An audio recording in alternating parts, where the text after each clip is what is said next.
All right, guys, welcome back to another episode of State of the Hobby. With me today are my good friends. I have Nate, True Blue. I have Brian, Marvel Cards Up, Marvel Card Soup. You know, he switches it up here and there. And then we have Kid Goku, aka Retrospecs, also known as Nick.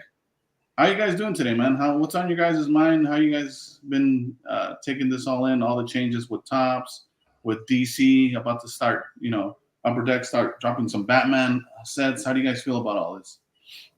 That's a lot of topics all right off the bat there, huh? Yeah, I'm letting you guys cherry pick wherever you guys want to start at. Brian, go ahead, pick one.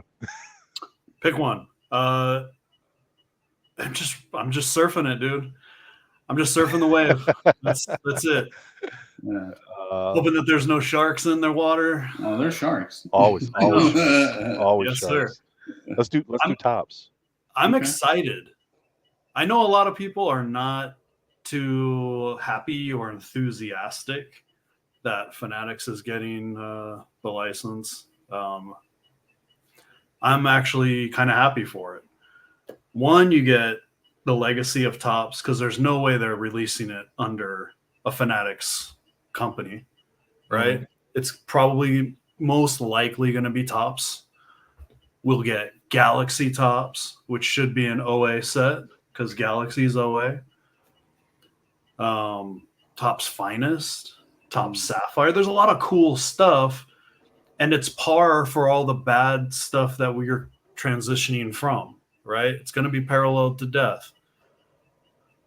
But we're going to get a lot of different art. We're going to get a lot of cool artists who didn't sign with Upper Deck, and that's what people are forgetting, right? Like Bella does shit for Topps. She's awesome. Delato does stuff for Topps. Granov, Nakayama. There's all these crazy artists who have Topps deals, and if I can get a full set of like Nakayama, I mean, I'm over the moon. I'm going to go for that. Yeah. So I'm actually excited. Nice. I would agree. I'm on that same page of excitement about the possibility of what we can get. But understanding myself personally that we're going to have disappointments along the way because you have that, even with Upper Deck, you can be excited about sets all you want and then be like, we just got daily bugled. You know what I mean? Yeah. And it's going to happen.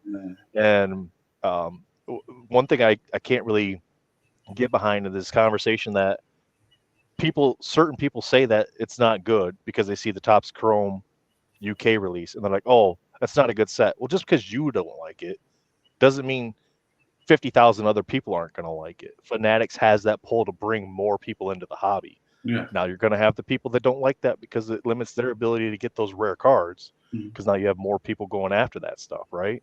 So there's that aspect of it, like from the investing portion of this. And Nick's he's one of those guys that's big into the investing aspect of it, and that's good because we need to have that in the hobby. It needs to exist in some form.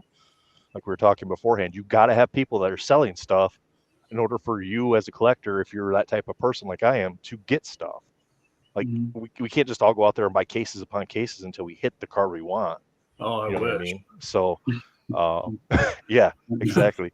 But I'm pretty excited about the possibility of what we can get from Topps. You had rattled off a few sets there. One set that came to mind for me is Museum. If Topps and Fanatics, or Fanatics in general, has that connection with actors and sports players and stuff like that, they can get movie worn gear to put in museum Marvel cards. Now, if they could find a way to make that, I don't want to say not an MCU set, but I think it would do better as not an MCU set with an MCU aspect of having the movie worn material with a comic book version of the character. I think that'd be amazing to be able to do something like cool. that. Because I know a lot of people are complaining about like the fake autographs and stuff. Well, they're cartoon characters. You don't look at it as it's a fake autograph. Look at it as it's a 1-of-1 card with 4 characters on it, and that's just an aspect of the card. I mean, there's people out there that collect the manufactured webs, So I get it. Yeah. Different strokes for different folks. I mean, everybody likes different stuff. We can expect a few MCU style sets like Finest if they don't go back to like the very first days of Finest, and they use like the recent strategy, then that'll be like a MCU set, like a lore probably. But I mean, they're going to be able to call back so many great inserts from over the years. You know what I mean? And then build those into sets.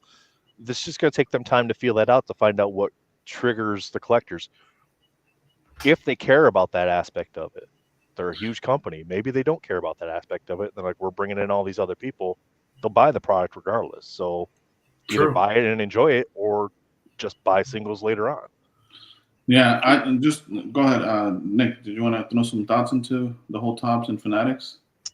Well, you guys are obviously like definitely more of the Marvel experts than me, especially nowadays. But the one thing I will say about Fanatics is Upper Deck, like they had so many cool things going for them, but they didn't just like they weren't quite there with it. I feel like I think EPAC is a really cool idea. Like coming from the TCG world, I think that idea is extremely compelling. Like Pokemon is releasing a product called TCG Pocket where they're going to kind of like integrate same sort of thing, like bring the digital. But, just the idea that like you can combine all these base cards and create new parallels and get different colors and then rainbow, like that idea is awesome, but poorly executed, right? Because like they didn't really advertise it. Like they weren't doing the only way you were going to find out about this was like other Marvel card creators, right? Other Star Wars or other Upper Deck like IPs, like those kind of creators. So same thing with like Upper Deck, like sick inserts, right? Like and like the Royal Foils and the PMGs and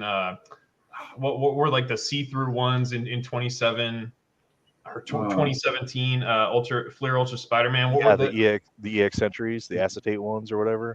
No, they're like see-through. Oh my god! And like there was like the Cityscape that was like the out of 15. You know what I'm talking about? Ambers. Yeah, preserved amber. That's so. Anyways, like Upper Deck and like the geodes are really sick. Like I really like those thick cards, the shadow boxes, all that kind of stuff. But again, like Upper Deck wasn't doing Marvel as an IP justice. Like Michael Rubin, like dudes, guest appearing on Shark Tank and things like that. And when you look at like, just somebody from the outside of looking in at like this really successful Marvel releases lately, like the Kith stuff, Marvel is like, why are Marvel cards not being released in like a movie theater as a promo card with a movie? You know what I mean? And I feel like Topps and Fanatics has that kind of pull to where like you go to a movie and you get like a Marvel card that comes in like a cellophane pack and maybe 1 out of 100 or 1 out of 500 or numbered or something or a different parallel or something. Like Topps can do that kind of stuff, and that's the kind of stuff that Marvel deserves, and that's the kind of stuff that I feel like Upper Deck wasn't executing on with the capitalizing. And again, like this is me outside looking in, but that's just kind of how I feel about it as someone from the outside looking in. That's not as day to day in the Marvel card hobby as you guys are. So you guys might have a different opinion. I'm not sure. Yeah, no, that's a good point. Just to touch on all your guys' points. So on Nick, it just seems like that's a good observation from the outside looking in. You're just seeing them as the man. They have so much potential, but they're not capitalizing on all the resources they have available to them. For Brian, like one of the things that comes to mind with the whole Fanatics thing for me is, do you feel like because everything you guys named off for as far as top sets are more leaned towards the sports cards people, do you think that's going to stabilize the market since it's going to be? Do you also feel that the majority that are going to come in now are going to be like flippers and investors and sports cards people versus the collector base is either going to shrink or stay the same or grow slowly and steady organically how it's been doing it for the past 3 years? And then True Blue, in regards to like, people talking bad about the new top set from the UK, I feel like that's because it was a little bit of a letdown. Like me and Brian, for example, and even shout out to Victor, we were talking about this 3 years ago, and we were really looking forward to one of their sets. I think design-wise is the only thing that I felt the letdown. The borders were a little bit too like this very simple stuff that they changed unnecessarily. They could have just stuck to the formula that was already winning for them in Star Wars. That was more of what the letdown was. The art was dope in some, like that Silver Surfer Black. That's a crazy artwork that Upper Deck hadn't used for whatever reason. So I was happy for that. But that's how I feel personally about Topps. I still, like I mentioned it on NSDC, like I still feel like I'm going to give them 2 more opportunities, like the third time's the charm. Like I really feel like maybe they already have another set in the works or already finished and getting ready to be released. I'm not going to judge them too harshly on the second one either. But by the third one, if they don't get it down, You know what I mean? Yeah. Yeah, and I agree with you. Believe me, I have the same viewpoints on the set as a lot of people do out there as far as complaints, design wise, art choices, stuff like that. But we have those with every set. It's going to happen. And I feel that this is more of a, because it was a UK release, it's more of a feeler for them to put something out.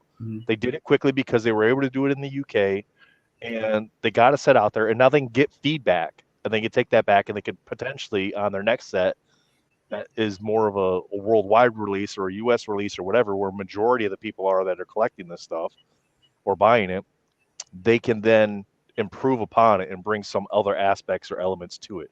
They had the same issues with Star Wars with Galaxy. That first couple releases weren't very good, and they dropped the ball on it. And then now they're starting to actually improve upon those sets and make them better in the way that people like to see them built out. Yeah, the other subject I wanted to bring up for you guys and get your thoughts on it. This is something that an observation that Nick made a while back, and I was having a private conversation with him, and he mentioned to me that, because he shows up, he goes to cons and he sets up at shows on top of doing the online selling, and he was noticing that for whatever reason, the modern stuff was moving more than the vintage. And I remember him mentioning that to me, and then slowly but surely, I feel like that's what's been happening also with Marvel. Like everybody's only worried about the latest and greatest. And you see that just with recent comps of like cards that usually don't come up that people would be drooling over had they been, available for sale a year and a half ago or two.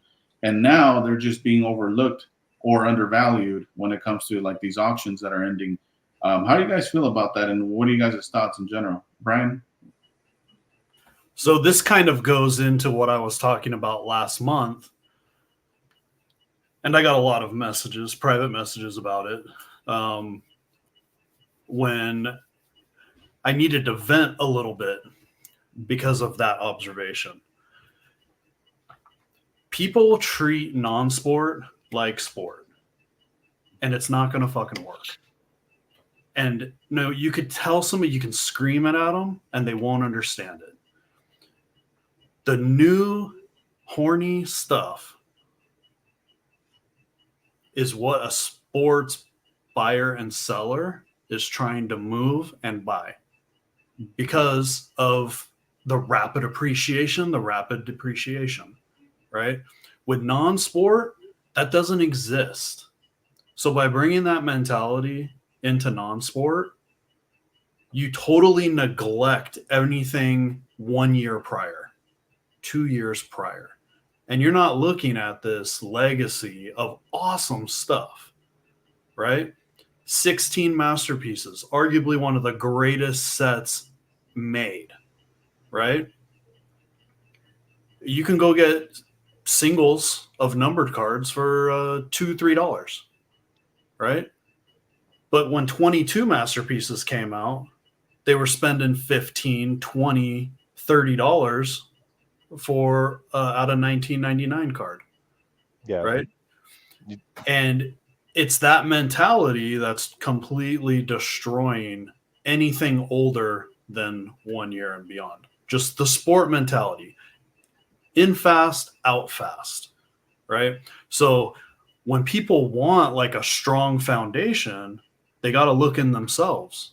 They can't do that shit, or else you're building a house on mud. It's just going to slide around and fall down.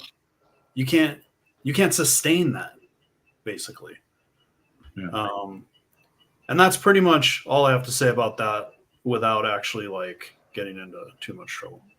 Wait, real quick, can I ask you guys how has sealed product done, like modern sealed product for Marvel of like a high end set over the past couple of years? Like, did they appreciate? Did they hold their value? What's that dynamic like? It's that initial increase. We see it with we saw a lot with Spider-Man metal, and then not as much here with Avengers metal because I think people kind of learned a little bit from Spider-Man metal. And we've seen increases. Like I think it came out initially at like 225 or 300, somewhere around there, and it's been up to 400, 450, 500, some depending where you're seeing it sold at. Whatnot, you'll see prices a little bit higher from time to time. But generally, if you just give it a little bit of time, give it a few months, the next set comes out, those box prices start coming down. until they really Okay, find so where it's they not should realistically be at. Yeah. okay. And then is it similar to sports? If like a big 101 gets pulled, are the boxes depreciating? Like, will the box lose 20% of its value if like a big Miles gets pulled or something like that? I would imagine that if the Spider-Man 101 gets announced from Avengers Metal, that those box prices start to drop quite a bit. Yeah. Okay. But you've got what do we have in that? We've got I've seen a Miles. We've got 3 Spider-Man 101s Mhm. in there because you got a high, a low series, and the retro. So you got 3 PMGs that are gold 101s. Now the retros are going to be the most desirable for majority of the people that's the let me hit that card sort of situation. Hopefully, that life-changing money that they keep talking about. But They keep talking about it. That's great. Yeah. so It's funny you guys mentioned, some of these things we're talking about like holding value with the new product. Because one thing that I even myself didn't foresee, like when we and Brian will talk back in the day, like we would talk about this with 2018 Bianchi, right? Because we were talking about, hey, the red Spectrum Wolverine still hasn't been pulled. You still have a shot if you buy a case. I don't know if you remember those combos, but like one of the people that's looking really good now as far as their strategy goes is shout out to Ian Cards of Metal, because of the fact that he's doing breaking. He's not worried about what people think about the older sets. He's just consistently buying new product and flipping it on whatnot. So his model is the one that ended up working out the most for this new modern age of how people are collecting compared to when we got in. Absolutely. And Brian mentioned this that a lot of the modern mentality. I think I didn't start collecting Marvel again until the pandemic, just like most everybody else that's in Marvel nowadays did. Most everybody came back then. Not everybody did, but a lot of people did, right? It is a lot of what's brand new, what's the popular item. PMGs is the popular item. Doesn't matter what the set is. If it's got PMGs in it, that's the popular item. Everybody puts everything else on the back burner. 2016 masterpieces, it's on the back burner. 2022 came out. 2018, 2020, it's all on the back burner. 2022 came out. SSAs for 2022, people were offering me dominoes for like $1,000 of the SSA. I'm like, why would I pay $1,000 when in 4 or 5 years it's going to be a $200-300 card? Mm-hmm. Because I can look at 16, 18, and 20 and go, that's what those cards are selling for. I have historical evidence of what those cards should sell for. 100%. Yeah. And that's the part that a lot of people talk about out there as far as like trying to get collectors that are new to understand. You have to research. You have to look at this stuff. Nick knows this with selling Pokemon cards and grading that stuff. And Brian knows this doing that stuff too. And you do, Elusive. You have to look it up if you're trying to collect as well as trying to sell. You have to know what's a fair price to pay for something. You can't go, this person's selling it, so I'm willing to pay them $1,000 for it when the card should be $400. Yeah, another thing too, that the point that Nick made earlier is like, it would also have been nice that all these years that we're collecting if Upper Deck was promoting and having breakdowns on their e-pack, about their e-pack, right? Because we noticed this right away when I was doing whatnot and Brian was doing whatnot, is that people weren't understanding the e-pack achievements. Some of them would sell well, but most of them would be underselling where they should be at, because people didn't understand, it took 10 base cards to make this, or it took this to make that. Like, you would have to break it down. And then another thing is that also depended on like the kind of relationship and trust you had with your end user, because if they didn't trust you, they'd have to pretty much take your word for it, like, unless they're going to go out and try to figure out themselves. And at the beginning, let's be honest, a lot of these guys weren't trying to figure it out. They were just like, oh, okay. Oh, what is that? Is it rare? Oh, okay. I'll grab it. It was a lot of that at the beginning. It was a lot of, oh, it's a sapphire. Oh, I'll buy it. Oh, it's this. I'll buy it. And now I think more so people have researched, because the people that stuck around it, I see it all the time. Like, I see, shout out to I Collect. He's someone that would be on my whatnots and would always regularly pick up just Spider-Man cards, singles. That's who he collects. And he's stuck with it. He's still doing his own thing, buying boxes on his own, breaking just for himself. And it's cool to see how many people did stay over time. But I do wonder, the people that came and left, could have we helped in any other way, or Upper Deck or anybody, right? Like, if they understood it a little bit better. Well, I think there'd be. Oh, sorry about that. Go for it. No, mine was long and ranting. You go.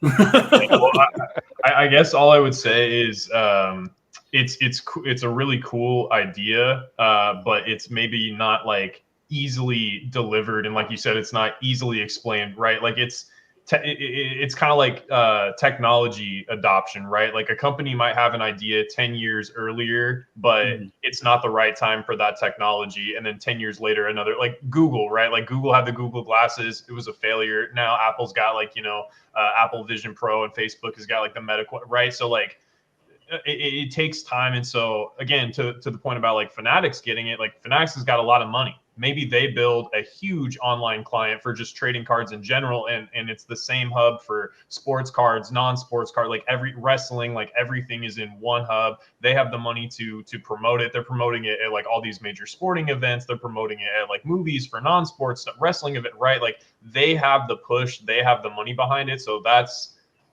like a real possibility that sort of dynamic. But like this, that I have a Deadpool gold bullion, and I remember I did the math based on like what the sealed product was, and what the pull rates, because I think you need like all the arc welds or some, or one of the things to get the gold bullions, right? And I did the math way back when with what the boxes were valued at, and it would have cost like 32 grand, opening 32 grand worth of product to get all the arc welds based on the pull rates to put together to get that card. I bought that card graded in a PSA 10 for $125. You know what I mean? Crazy. And I remember selling those during the boom for like $350, $500 to Steve Aoki, right? So like it's when it, and again, like I see this in Pokemon too, like that to me, collector value, because I'm not going to open 32 grand worth of product to get that card. So buying that card already graded in a PSA 10 for $125, $150 feels like great value, right? But if I was going to try to like make a play in Marvel to make some money, I bet if I tried to sell that card right now, I'd sit on it for 6 months and probably have to take a $25 loss after fees and shipping. If I was going to try to make a play in Marvel, I'd pick whatever the newest set was. So like whatever, not the UK stuff, because UK stuff in general is a little kind of sussy, but I'd pick whatever new modern Marvel set was, pick like a Spider-Gwen, a Marvel, like literally brain off the dumbest, like most brain dead thing ever, and I put it in a slab.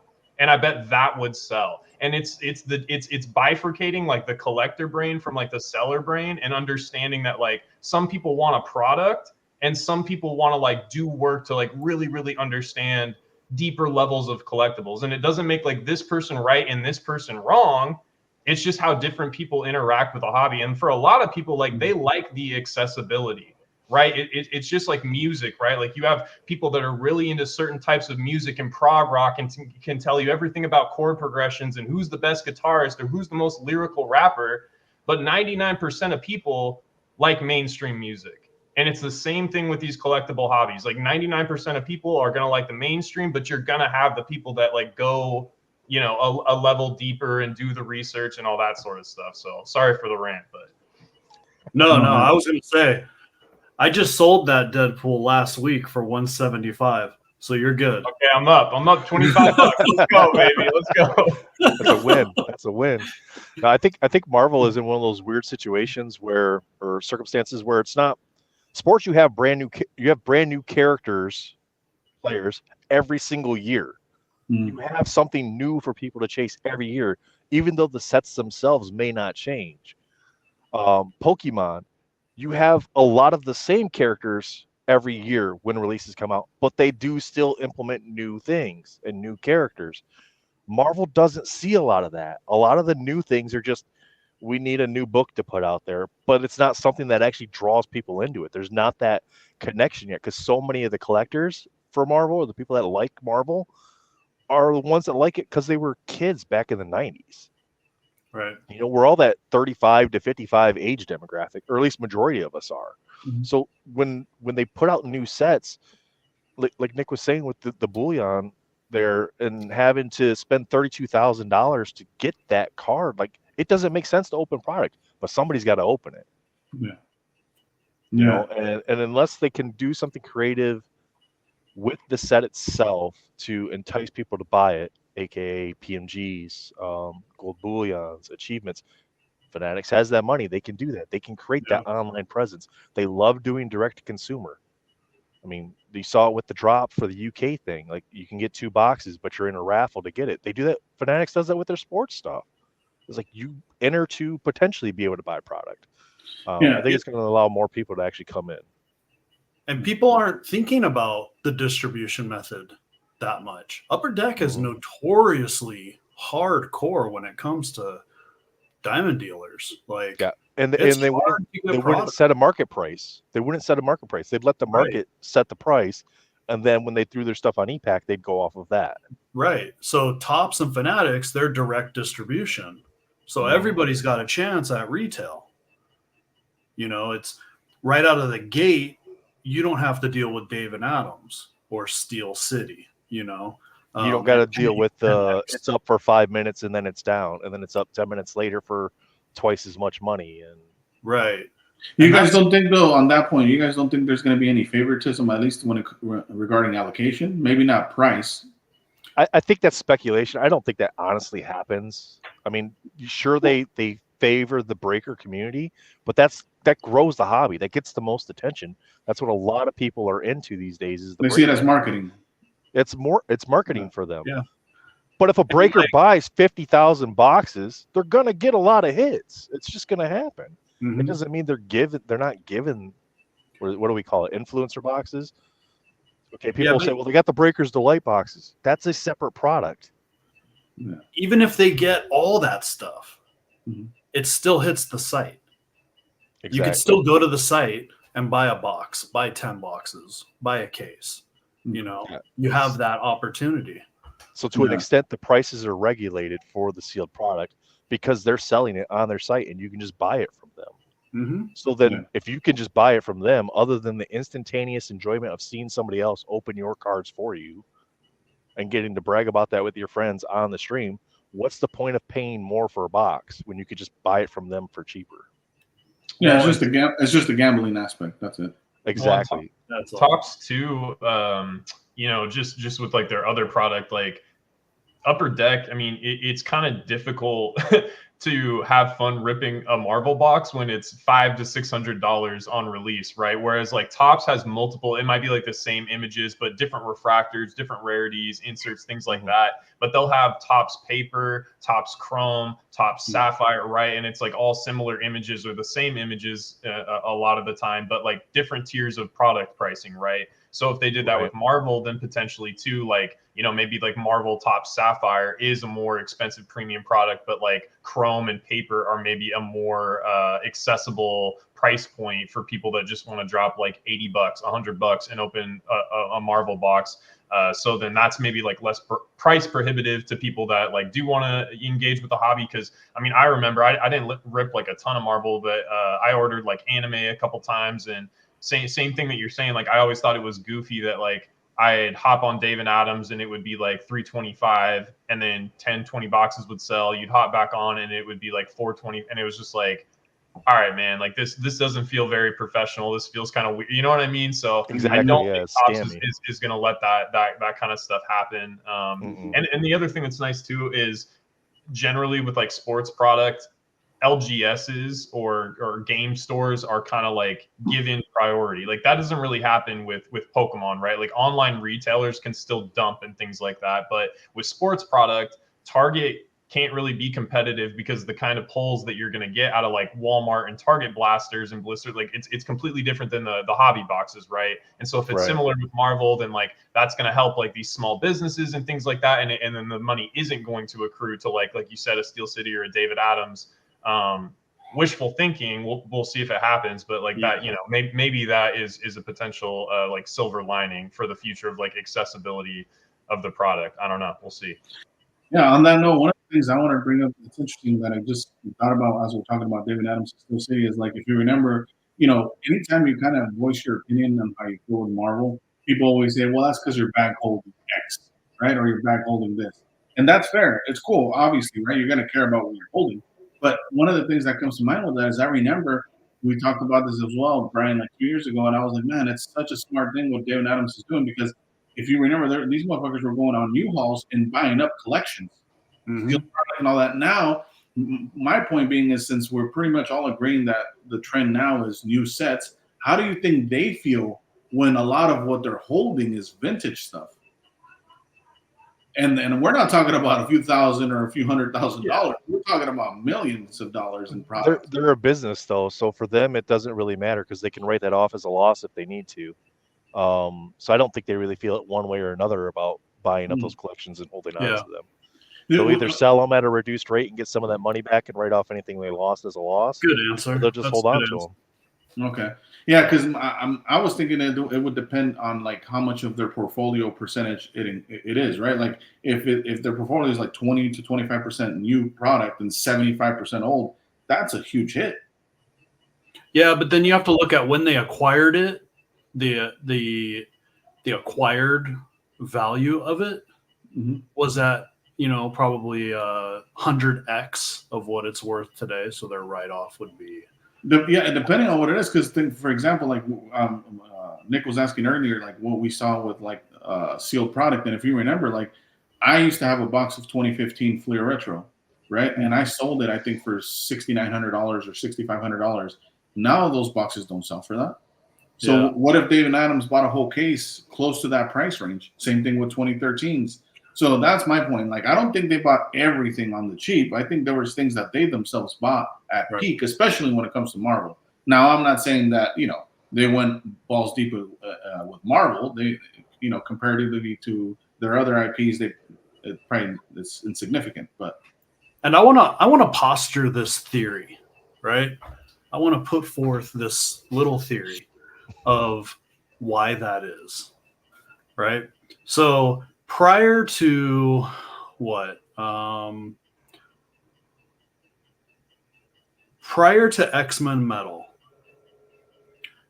the parallels that you could get was very tempered, right? Yep.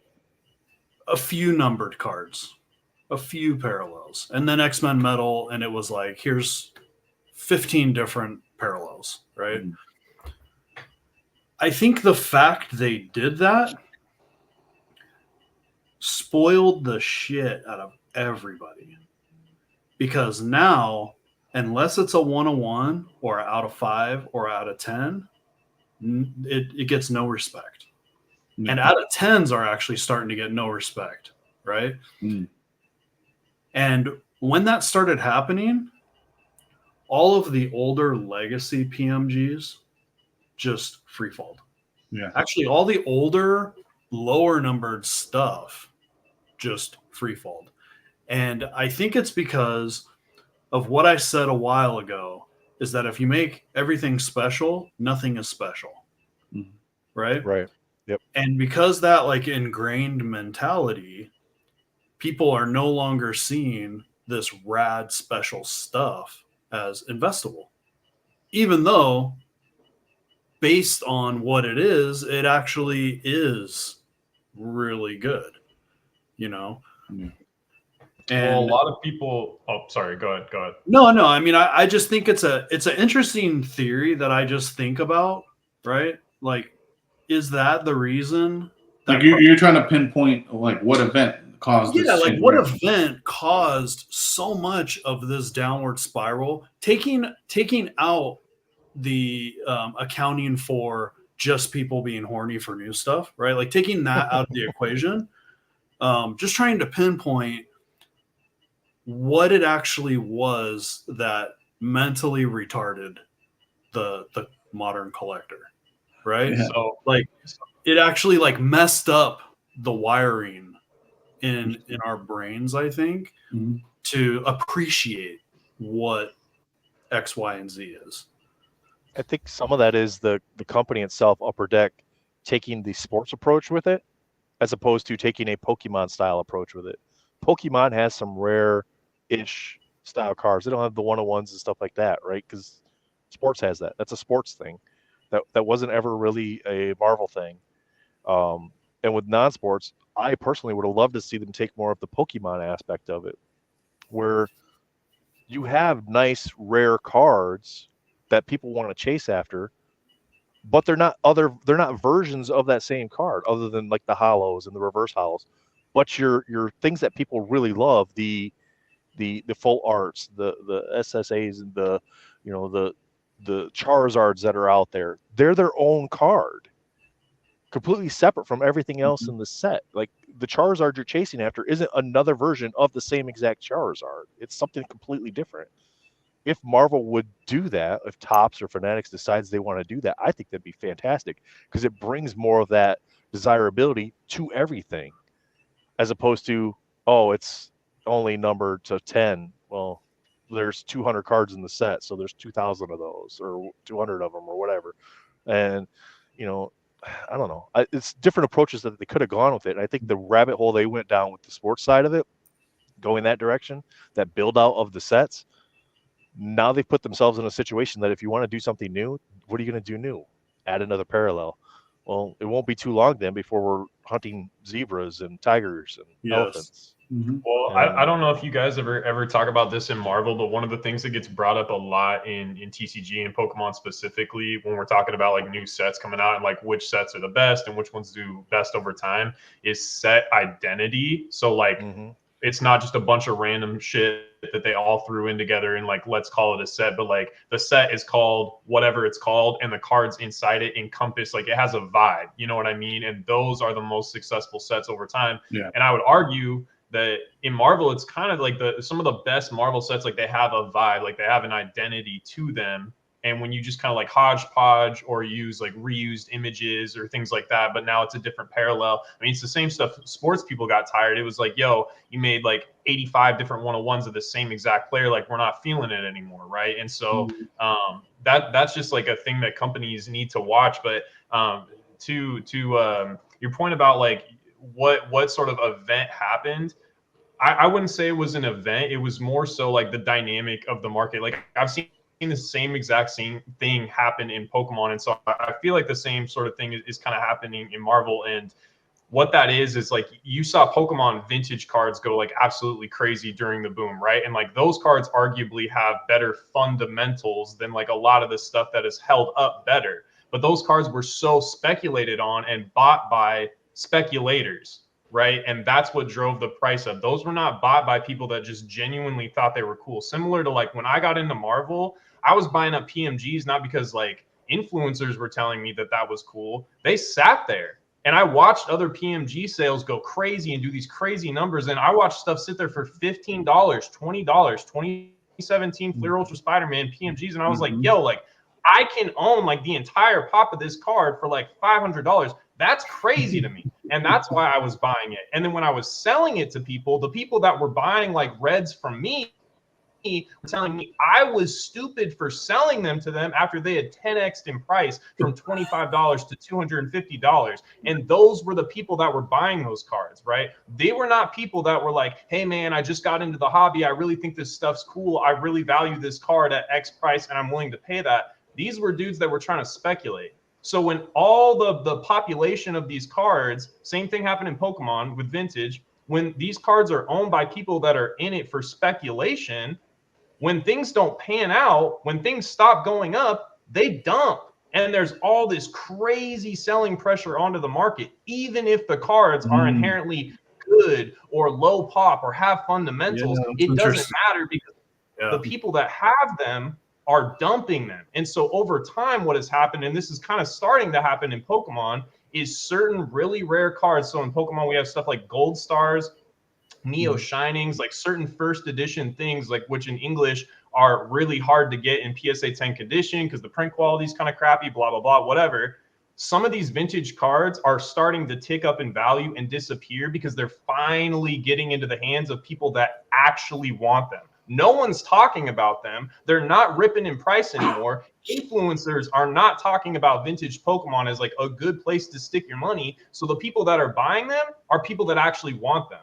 And so organically the price. And so I imagine that kind of shit. And you guys might have already seen that in Marvel. Maybe certain cards that went crazy during the boom were bought by a bunch of like influency type or people with just that had a ton of disposable income, were rich dudes, didn't really care about the hobby, didn't really know much about the hobby. Now those cards have maybe found like a settled into maybe a trading range and are starting to slowly tick up or disappear off the market. That's my best explanation for it. Like, sorry for the rant, but that's just what I've been seeing in Pokemon. And so I imagine because again, like I saw that in Marvel, like I was like, this stuff's cool. I'm gonna buy this because it seems undervalued. People buying it from me were not people that felt the same way I did. They were sports dudes that got in and were trying to flip it. So that's a very interesting. Yeah, it was a good point. Yeah, not only that, but when you were talking about the sets, like each set having a vibe, like one the sets that came to mind right away for me is like obviously the Fleer Retros. They have a vibe, like even with the inserts, with everything, the Rittenhouse stuff, with the 75ths, with the rubies, with the sketches. But here's another thing that I'm starting to realize, and it hurts because I'm part of that niche group more than anything, which like we keep thinking about, like are they dumb, or do they not have someone that's a collector at heart that's going to advise them correctly on how to make these sets and how to construct the sets and inserts and all that? Or let's say they did have someone, right? Like let's say they reached out to the community and had like polls and everything was decided based on what people wanted. Do you think that affects their bottom line that much? Meaning, are they going to make that much more money? Then that's probably why they don't care, because it's not going to affect them that drastically for them to make that much of an effort to put those things in place. I think it's more of, if you get somebody that can help you, if you're going to use comic book art, get somebody that understands comic book art and bring them in. They don't have to be somebody that collects cards. You can design a card. The card can look great. Just it's a graphic design aspect. That's it. But pick the art, put that in your file that says we use this already. We're not going to use it again for a few years. And then don't reuse it on the very next set. And at least don't use it on the next set that's a lower tier set than what you just released. Any set. Yeah. I mean, like Nick mentioned, they got tops. You have paper, chrome, sapphire. It's all the same images, just with a different version of the card. I don't want to see that from tops. If they make a sapphire set, make a sapphire set and have it be different images than the tops chrome set was. I don't want to see an Avengers metal set that has a super adaptoid low series and then a super adaptoid high series that's the same exact picture but zoomed out. Yeah. Like how lazy Stuff like that. can you actually get? It's the actual design element of the set, not necessarily who is like involved in it. Like you could have a collector come in and say, like you could vote and say, this is the collector that I want to tell us how to build the sets. That collector comes in, they build a set, and the set bombs. Why does it bomb? Because it doesn't reach the masses. It's what they want. Yeah. It's not what everybody will enjoy. What do people enjoy? They enjoy having a fun time with the product. To Brian's point with the Avengers metal, you don't like certain characters that are in there, but when you're getting 2-3 PMGs out of a box, it's fun. People love platinum. Why did they love platinum? Not because of the character choices, because they could chase serial numbered hits that were fun to try to get. You got 6 to 7 of them in a box. You had fun opening the box. Whereas you spend $500 on you spend $500 at release on a Masterpieces box, and you can enjoy it, but it's not as fun after you're 3 weeks in. Yeah, and that's what sounds like what you're saying as well, is it's not only the fun aspect of it, but like you're not going to get like a return amount of value for what you spend on it, right? Unless you hit like a Silver Spectrum on the the Masterpiece boxes, you're going to make those $500 back. Like how many cards did you need to pull to get that? Not that you have to, but let's say just for argument's sake, what did you exactly have to pull just to get your money back? Right, but I mean that's a different type of conversation too, because now you're looking at it as an investment as opposed to if you're going to look at it as collecting. So we have different mindsets here in the video today. So Nick's going to look at it differently than I look at it, and Brian's probably going to be somewhere in the middle based on what I know about Brian, and probably you as well. I look at it more, did I just have fun opening it? Like I'm not going to pay $500 for a box of annual. It's not that much fun to me to open annual. Right. You know what I mean? Yeah. So I even look at it still as, okay, the money has to make sense for me to open the box, but I can watch somebody open boxes and go, is that worth $500 to me to open that? No. Am I going to have $500 worth of fun regardless of what I get out of it? Like I opened 4 boxes of Avengers metal, and I got 5 PMGs. One of them was 5 reds and 3 blues. So I got 8 PMGs out of it. I got a retro beast and then some others, right? And they weren't any big characters, but I still had fun opening the 4 boxes. but I also knew the risk going into it. And that's part of the checklist aspect is you get the checklist ahead of time. Topps will give us the checklist well ahead of time. We'll pretty much know what we're going to get. You know what else we're probably going to get with Topps? Because they do it with their sports stuff. We're going to get freaking odds on everything. We're going to know what the odds of pulling a freaking 101 are. We're going to know what the odds of pulling an out of 5 are. It's not going to be, oh, well, these are randomly inserted. Yeah. You know, well, not only randomly.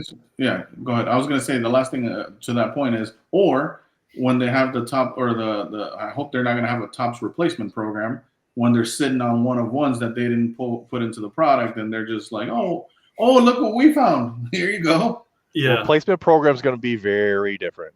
Yeah. Or redemptions that never get redeemed. Yeah, I was just going to say too, I think it's interesting that kind of like going back to the point that Upper Deck hasn't really done the best at advertising and things like that. Like, I think it's interesting too that a lot of this stuff has been marketed or seems to be received well by like sports dudes, and a lot of that is because the product structure is similar, the hits and refractors are similar and things like that. But it's really interesting to me that they haven't had more of a push towards like people that are interested into TC. Like Marvel anime, at least the first one was, I would say, at least like when I was into Marvel, like was huge. Like a lot of people were talking about that. A lot of the cards were extremely expensive, things like that.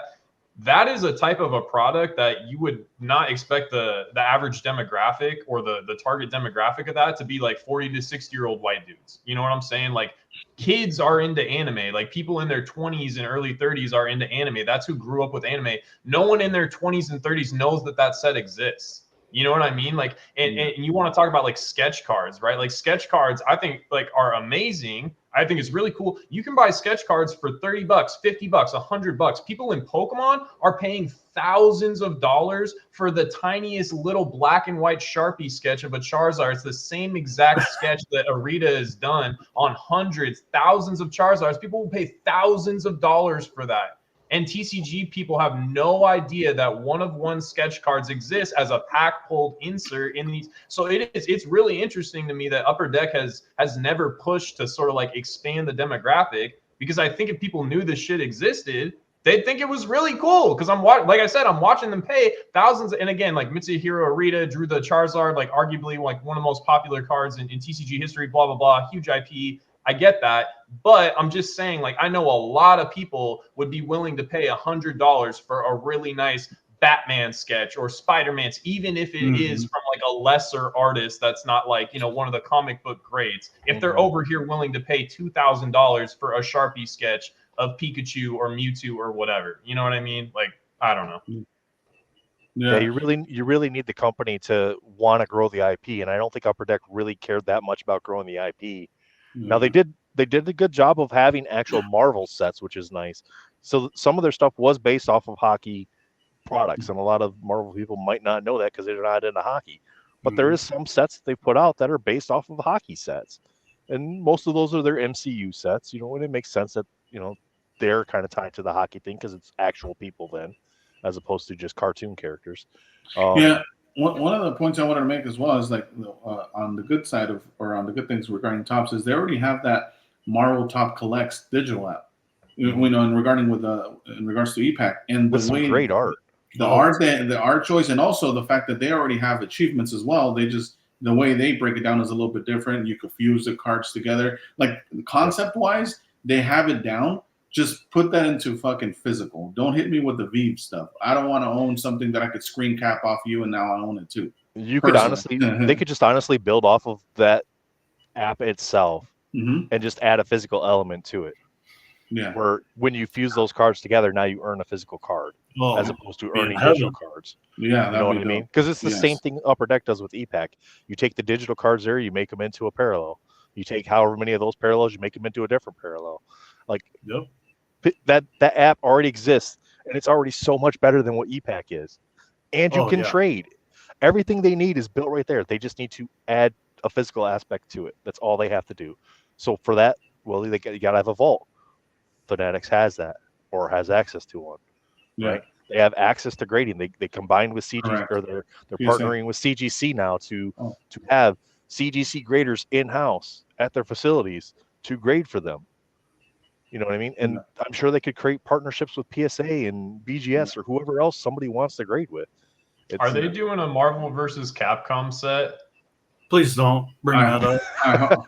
Dog, even if they did do. that as like a smaller release, like Tops Now or something, and did like, just like a few like Ryu and Ken and like the big, like, oh man, that would be so sick. I got all like butterflied. Oh. No, that'd be dope. So Cardsmiths owns the Capcom license. So they'd have to like figure out a way to. Okay. Well, I mean, I'm sure they could do it. Magic. I think Magic got Street Fighter, and they did like a collab or whatever. But that'd be kind of cool. It's just coming. It's figuring out that mutual contract to make everybody happy with it. Really, I wouldn't even buy anything else. I literally would only buy that. You'd be the Capcom guy. Yeah, I mean, I'm pretty much stream near you. Pretty much, like after Platinum, I'm pretty much like done. You know what I mean? Yeah. You're not done. You're on hold. No. You're on a hiatus. He's on a sabbatical. You're on hold. You know what I mean? You're waiting to see what's going to happen. There's a couple things that'll get me back, right? Like an Allen and Ginter Marvel set would get me back, right? Now, why that set? Because I've heard you mention that before on some of your streams and stuff, and I'm not personally a big fan of Allen and Ginter, but again, that's tastes. Why would that set get you back? So on Topps Collect, they do have Ginter cards. Okay. And they're beautiful watercolor arts. And to me, seeing like original art in that style, it's just soothing and very pleasing. You could do a single artist set like that very easily, I would imagine. Well, that's like the Momoko, Peach Momoko stuff that Nick just brought up with anime. That's watercolor. Yeah. And I love the look of that. And they already have it. If they do it physical, that would bring me back. Sapphire would bring me back. I'm hoping that's like years and years away. Marvel Black, if they do it with OA and not MCU, that would possibly bring me back. Those black cards look so good. Beautiful. And you get a top load or an encased card and a pack of cards for like $8. Before, I'm sorry, but just because you mentioned because what came to mind for me on the Platinum was the VIP black cards, the achievement cards. Yeah. Those are dope, but let me point out something that to me was crazy. Like, I recently saw the Wolverine come up for sale, and I believe they have it listed at $1,600. I don't know what they're out of, right, on the achievements, or I don't know how many possible you could make based on the odds and what this, that, or the other. But what I do know is that number one is a sticker auto. Number two, it's reused art, even though it's one of my favorite arts by Stuart Eminem. And lastly, the auto's not even by Stuart. It's by a writer. So why would you spend that much money trying to get that achievement when you could go buy right now, there's one listed, right? A PSA 9 of that Wolverine from 2015 Fleer Retro with Stuart Eminem's on-card auto for less than it took you to create that VIP black. Now, granted, the VIP black, it's the new thing. There you go. It's the new kid. It's on the block. You know what I mean? That's what it is for sure. But moving on, one of the things I want to touch on too is, how do you guys feel about Batman sets? You know, is that going to bring you back in, Brian? Do you get a little tingly with that, or no? I mean, you know how I feel about DC. Yeah. How's that? Don't care? Or... I don't. There's very few DC characters that I actually like. When he says it, I believe. That's wild. He's one of the guys that I actually believe when he says it. No, yeah, I mean, Joker, obviously. Batman is really cool to me. You don't fuck with Scarecrow? No, you know, and I'm gonna say something really stupid right now. I really like the Wonder Twins.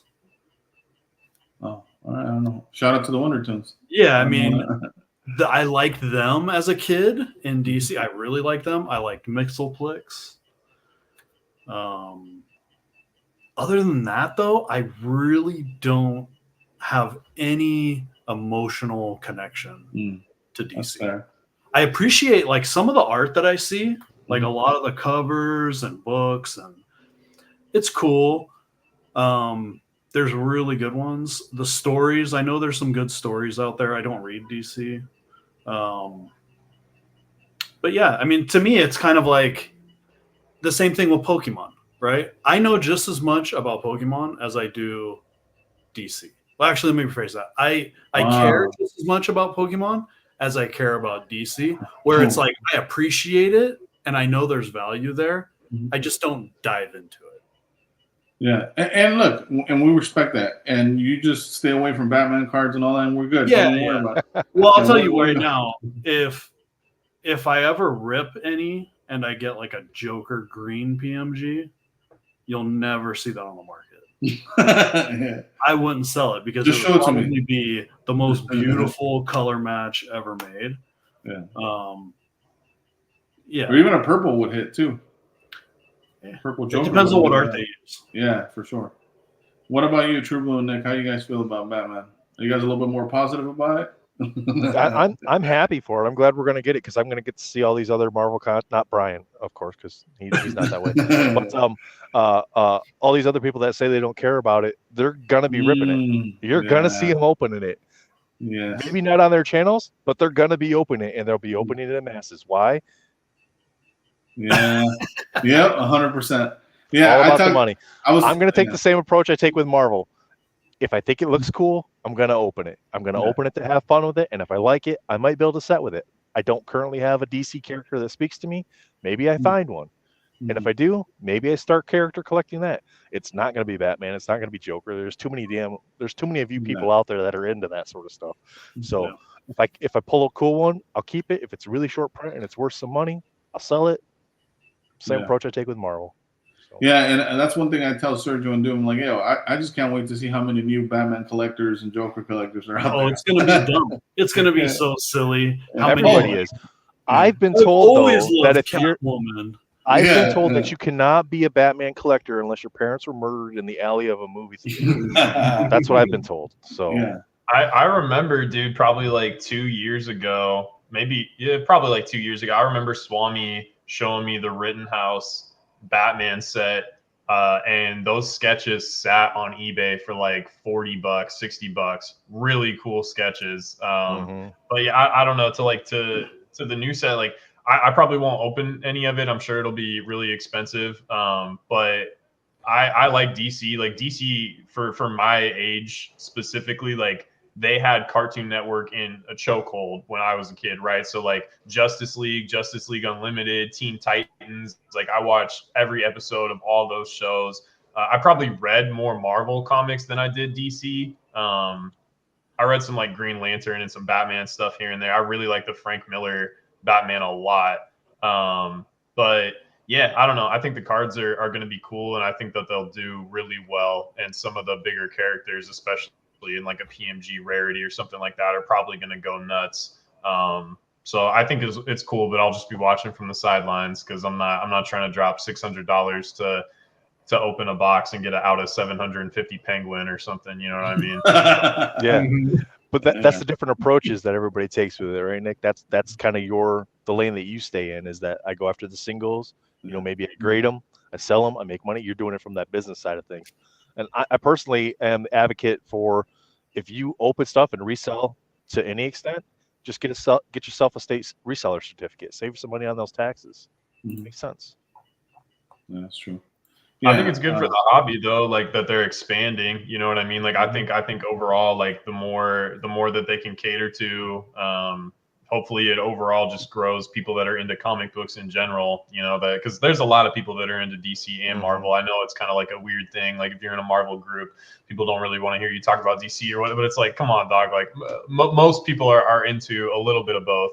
But I'm just interested because, you know, Pokemon, like the acquisition funnel, you know, it's the largest grossing media franchise, blah, blah, blah. But I'm just interested to see how Marvel progresses over time, like specifically like the card collecting hobby, like kind of where it goes over the next, 3 to 5 years and how it continues to grow and things like that. It seems to be a lot more stable now, obviously, than it has been over the past couple of years. But will it stay stagnant? Will it grow?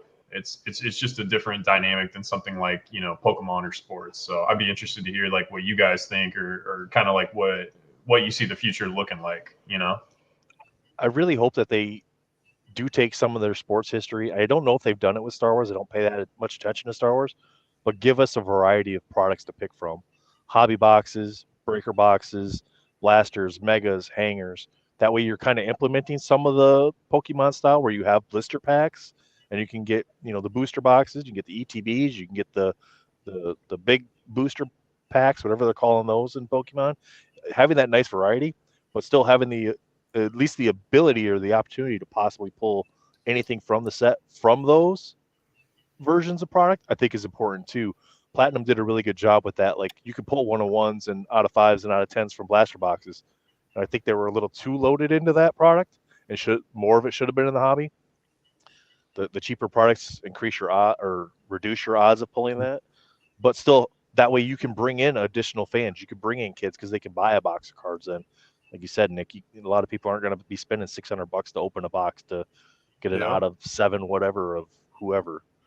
Yeah, I feel like those hobby boxes at the stores are just more like a gateway drug, right? Like, oh, give them a little sample.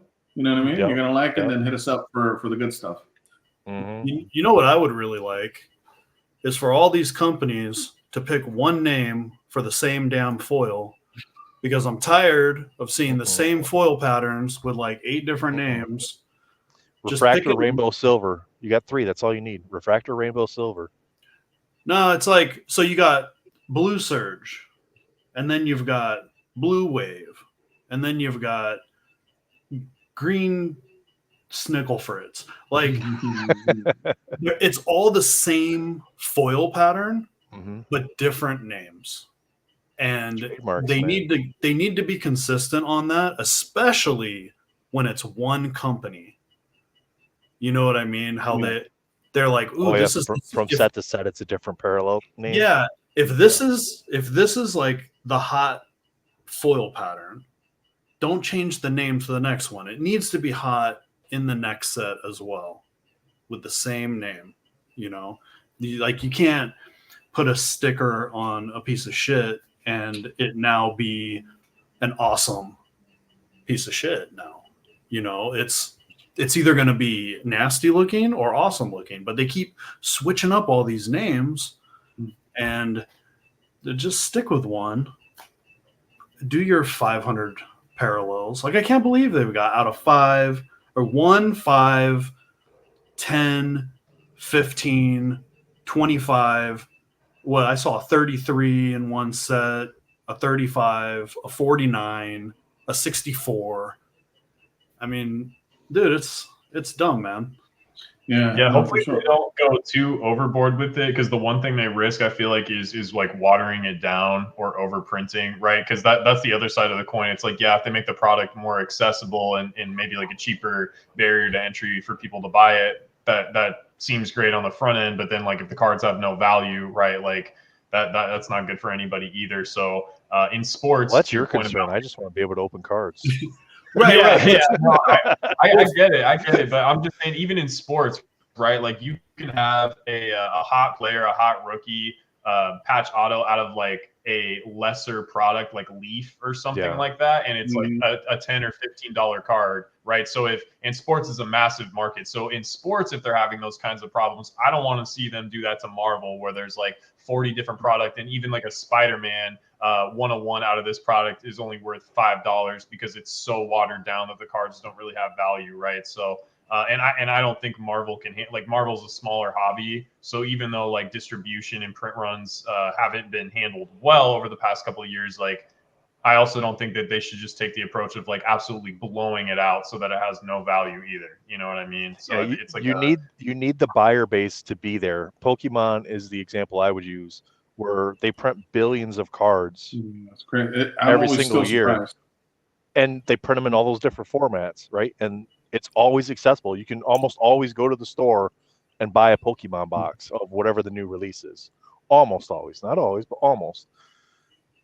Marvel is, in my opinion, going too much to the sports side of things. Like you said, Nick, you have to have value there because that's the way they're going. Whereas if it's just fun to open, people will buy it, and the product will still get bought up, and it'll still be used. Right, but they're eating their own value. So if they do an out of 50 and an out of 58, well, why am I going to pay 5x for the out of 50 when I can get the 58 for, 10x less, right? And things like that. And that's what I mean. Like, they're trying to make all this shit special, and it's And none of it's nothing is special. special. Yeah. So they're Like you said. eating themselves. Yeah, like Well, you said that's earlier, the true. out of 10s aren't really valuable anymore because you got out of 5s and out of 3s and out of 1s. And Yes, exactly. I think there is something that comes to play as well on top of the numbering, and we saw this, Brian, with the Star Wars, because when I was picking up Star Wars, even though there was out of 5 reds, I was going for the black refractors out of 10. So even though the numbering was way, double the rarity, they still were better looking and aesthetically more pleasing to me because it reminded me more of a movie poster than fucking the red sticking out. You know what I mean? One thing I did have a question for you, Nick, just curious, and when it comes to Pokemon, again, it's specifically modern. What, because a lot of people exited, like you mentioned, that was a good breakdown. A lot of speculators exited the market. Like, do you feel recently with your sales and what you've seen across other people that do what you do full time, is it volume of sales that have dropped or record breaking numbers have dropped?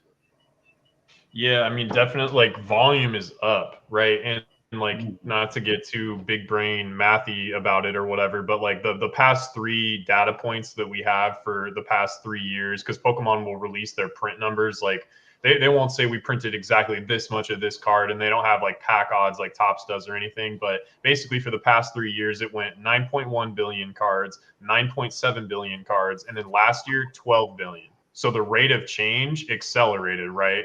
Like a lot, 9.1 to 9.7 versus 9.7 to 12. So they're printing a lot of cards, right?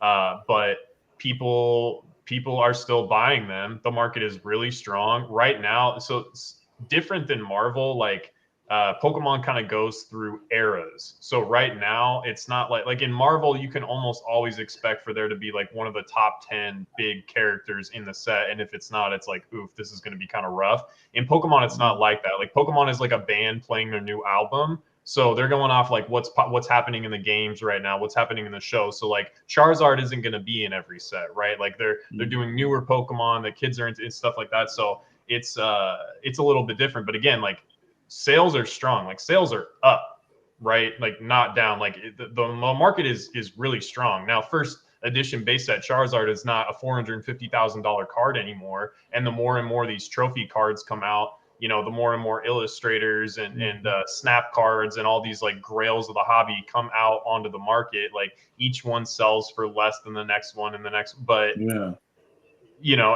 that's just kind of how it is. And that's why I was asking you guys about like modern sealed, because in Pokemon, like modern sealed appreciates. It comes out the gate. It's usually like anywhere from $85 to $95 a box. You can find it like online or Facebook or eBay or whatever. Maybe it gets a reprint, maybe it doesn't. But if it's a decent set, it just kind of like slowly trickles up over time. And one thing that Pokemon has that I don't really see a lot in Marvel, but I think would be kind of interesting for Marvel, even when it was Upper Deck, now they did the Daily Bugle and like certain sets had like new inserts, but that's one of the things Pokemon does is every era there's new insert names, right? So like there's always something to look forward to. It's not like, oh, well, if they fuck up the PMGs this time, the whole set is ruined. You know what I mean? And like, you can't just be looking forward to PMGs for the next 25 years. I mean, maybe you can, and maybe some people will be happy about that, but like, you need some new shit, right? So it's like, we have this cool IP. We know we have people that can make cool art. Make a new kind of insert. And that's one thing that Pokemon's good at. And that's why Pokemon hasn't had to go the route of serialized cards and things like that. It's because they continually come out with these new like rarity types or, full arts, alternative arts, things like that for people to chase. And people are stoked on it. And then even though like, okay, X Charizard is the top of the set, that getting pulled doesn't decrease the value of the remaining product out there on the market, right? So like you have the same, odds of hitting the Charizard opening a box as I do. Whereas like if you open the box and you hit the 101 miles, I can't hit that anymore. And so that's another thing that helps Pokemon appreciate over time too, is like there's still an ability for people to hit the chase card over time. And so maybe Marvel could do that with $100 entry price type of product or whatever, to where you can continually hit a chase card over time, and then that isn't oversaturating the numbered cards. I don't run Upper Deck, so I don't run one of these. I'm just, trying to provide like solutions here for ways that cards can still maintain value, but then people could also still have like, an ability to open product. And enjoy whatever the top hits in the set are. In 151, would an example of like a lower insert be like a Master Ball? If you got Master Ball is pretty high. You're guaranteed one a box, but it's one out of like 155 different options, right? So there's 145. So like 145 different options. You're guaranteed one a box, but it's a 1 out of 145 chance that you pull any specific Master Ball, if that makes sense. So, okay. Yeah, but that's like Japanese only. They don't have the Master Balls in English. So in English, it's just the regular ball, right? Yeah, in English, they just have like a regular reverse hollow. The chase card in English is the Charizard, just like the plain, the SIR Charizard. But in Japanese, they have the Master Ball. So in Stellar, that just came out, that was 12 billion for that. No, not like the individual set, like for the whole year. Yeah, for the whole year. Okay. But that includes like, I mean, they have, like in Pokemon, there's this, I don't know if you know what like energy cards are, but they're like used to play the game. Like they're worthless. You know what I mean? So like that is included in that 12. It's not like they printed 12 billion chase cards or anything. It's like all inclusive of all the products that they're printing. But the data, you get 12 billion energy cards a box. Yeah, for real. So yeah, it's like I said, it's interesting. 9.1, 9.7, and then up to 12. So really, really strong right now. The market is hot for collectibles in general, and for a long time, like I kind of, even as a business, like I took it seriously, and I was trying to keep scaling and growing and things like that, but I was not as confident in the market as I am now. Like after kind of like seeing the bubble, seeing things explode, and then fall off and crash, and now like coming out the other end of it, like everything is ripping and really, really strong. The hobby seems to be expanding. Awesome. Yeah, like I think it's good, and like that's why I was asking you guys about Marvel too. Is like, I know Pokemon is like a massive IP, but do you guys like see your hobby expanding? Like, do you see more people coming in? Do you see new content creators popping up? Like, do you see new people joining these Facebook groups and things like that? Like, is that something you guys are seeing consistently still? I still think that's something that we need, and we've mentioned it years ago as well, as like in the difference between like as far as marketing wise and people being put onto Marvel and Pokemon, is that Pokemon, how many YouTubers is there that have over 1 million subscribers, or at least over 100,000 subscribers? Where on the Marvel side, we don't have anybody that has over 100,000 subscribers that's doing Marvel card content or even non-sports content, really. So I think we need to get to a point where you have like really known people in the YouTube, and it doesn't have to be someone that's only Marvel. It could be already someone like, for example, Rudy from Alpha Investments, someone at that level that starts talking about, hey, I'm investing in Marvel, or hey, because that's what he does, obviously. Hey, this is what I'm into. Or it takes someone that just likes to break and collect, but they're already known on YouTube. And hey, look, I'm breaking Marvel and breaking down the sets and talk about what they enjoy from the hobby. That's what we need more of. There's not enough of us, I would say, creating content and like having discussions over Marvel. And the more and more people join in, eventually, hopefully, but yeah, to answer your question in general, I do feel like it's going to keep growing organically until there's another like little spike. And I think the little spikes are going to be that, like influencers that come in. Like, for example, like look at the huge, at least what I experienced when I was doing Pokemon in 2019, the biggest spike before even COVID hit was Logan Paul. Logan Paul hit the nasty spike, and then everything like 3x, 10x from there, depending on what the cards were. And then COVID added another spike to that. And to your point, now everything's like adjusting. The market is coming to like where it should be. It's correcting itself. That's another question I feel too. Do you guys feel like the market has already corrected itself in general, or do we still have a little bit of like some downtrend incoming? How do you feel, Brian? or True. Oh, go ahead, Brian. We'll go Nate. Okay. I think I don't know if it's necessarily a downtrend, more so that it's new set focused.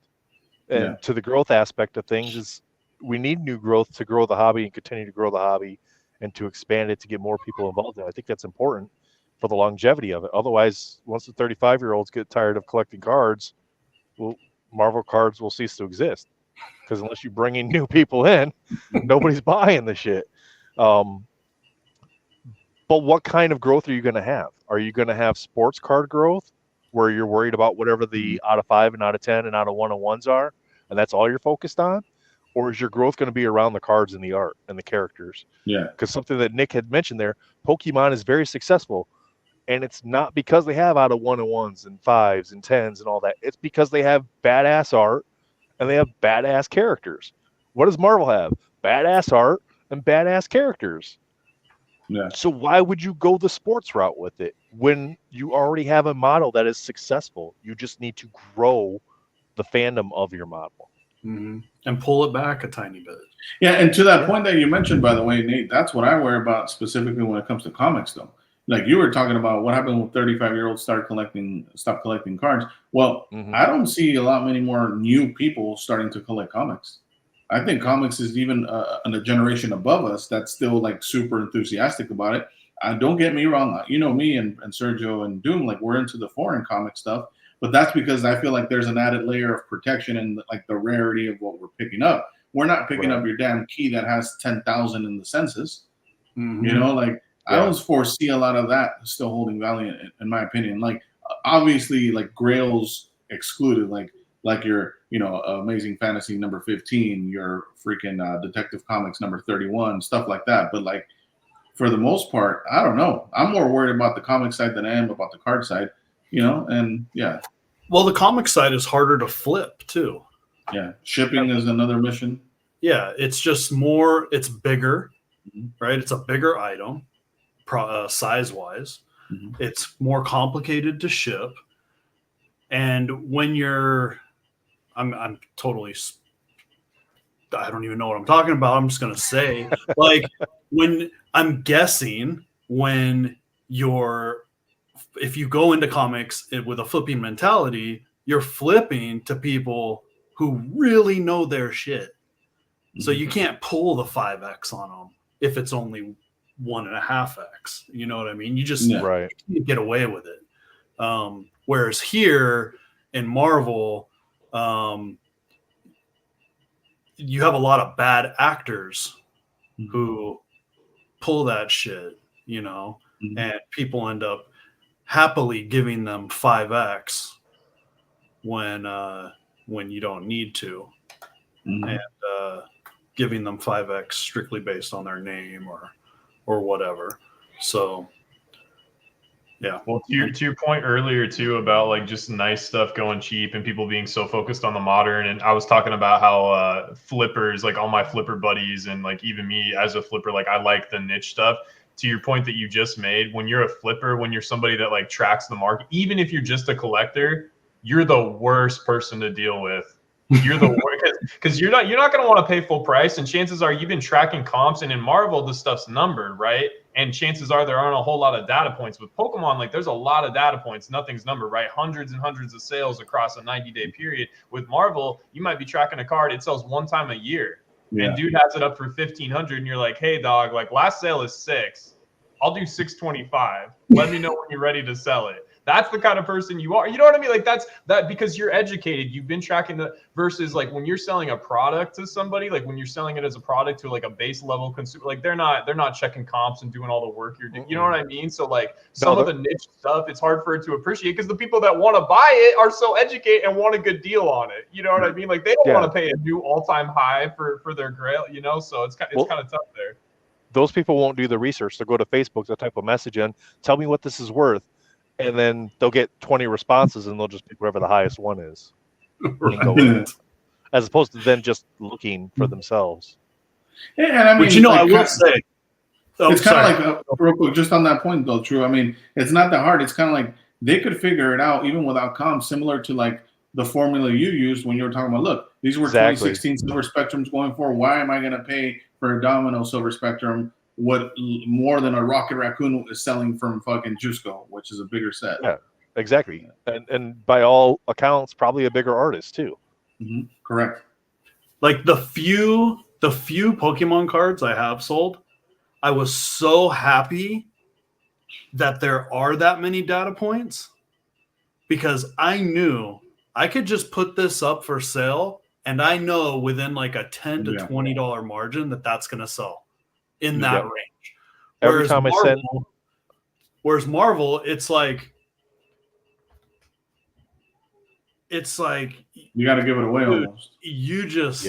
You better have a razor to your wrist, because you just don't know if you auction something. And I do that often. Me too, unfortunately. If I need to like move stuff, or I got something to pay off, or if I just need something that I want to buy, I'll just say, screw it. You know what? I'm going to put like 20 cards up for auction, and I'll just let it rip. $20, right? And just hope for the best. Hope that I didn't pack forks and spoons in my parachute. You know what I mean? And dude, it's just brutal sometimes. And dude, like I just had a bloodbath on it. But as soon as that was done, I was like, fuck, man, we need way more data points. We need more consistency. Transparency is to your point too about like to growing the hobby and stuff like that. Like transparency is key. If people are brand new to the hobby and don't know anything, or like a fraction of what you guys know, how comfortable are they going to feel going and buying cards when there's no data for them to go? Like they don't know if they're overpaying, they don't know if they're underpaying. So all this like private sales stuff sounds cool to talk about on YouTube, but that does not build a market, and that does not inspire like buyer confidence. You know what I mean? Like people need to know what stuff is worth, right? So like, and to your point about like, you know, Marvel sometimes going really low, chances are the people that are buying the stuff that you're auctioning have had that blue dotted for 6 months and are waiting for you to auction it, because they're like, I really want this card. I'm a true collector. I'll wait and see if he drops the price or if he sends it up for auction, and I'll be there to scoop it. You know what I mean? You know what the best part about that is when you do put it up for auction and it sells for more than what you had it as a buy it now. That's the top. Yeah, because people get into a bidding war. Yeah. That's cool. Yeah, that's what you're hoping for. But even to that point, Brian, I feel the same way. And I had a Pokemon card recently that I sold. It was like the Delta Species Mew reverse ball in the back, like the air. I put it up. It was raw. It was like maybe a PSA 7. I mean, if you're lucky, depending on the grade or an 8. And I sold it for like 160 within like a week of posting it. Right? Like I went like $30 under the last sale. Same thing. But anyway, to that point, that's how I feel about Hot Wheels. The market is so established that if I know if I want to sell something for a fact, I just look at the comps. There's more than 10 sales in the last 90 days of what I have. And if it's been consistently selling for 100, if I really want to sell it, just list it for 85, 90. It's going to sell within a week. And that's what I enjoy. And so I can't wait for us to get to that like scenario with Marvel. That would be very nice. It would be nice. The most recent PSA dump I did on eBay, it was probably about 50% Pokemon, 50% Marvel. And every single Pokemon card sold at or within $5 of asking price before I sold a single Marvel card. And my Marvel cards were getting 30, 40% offers on them. And they were already priced below whatever the last solds were.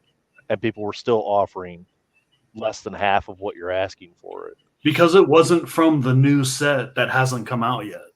100%. Dude, I like Marvel a lot, but like part of the reason that I don't interact with it really at all anymore is because there's no like I don't feel comfortable trying to interact with it as a business. You know what I mean? Because I'm not to me the only, and again this could just be my ignorance, but like in the short term, what it seems like to me the only way to really make money is to buy a box, get lucky, hit a numbered card, and get a high grade.